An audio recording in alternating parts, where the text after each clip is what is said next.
Hello everyone, welcome to the How To channel. On today's tutorial, I'm going to be showing you how to add someone on Telegram with QR code.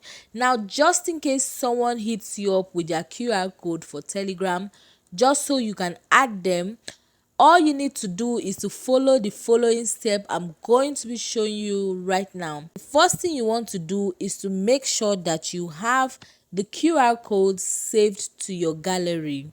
Now, if you're an iPhone user at this point, you just want to press and hold down to this QR code, and then guys, a link will pop out, and then when you tap on it, it takes you to your Telegram where you can add your friend. Just in case you're like me that doesn't own an iPhone, I have a feature that I can scan code with.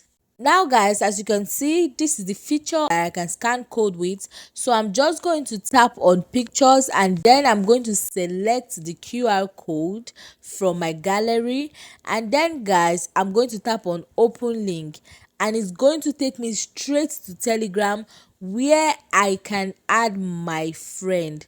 Now guys, this is very easy.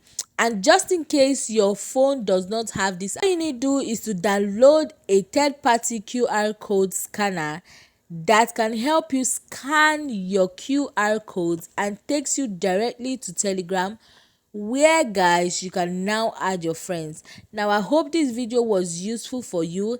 Thanks for watching, and please remember to subscribe to the How To channel. Bye.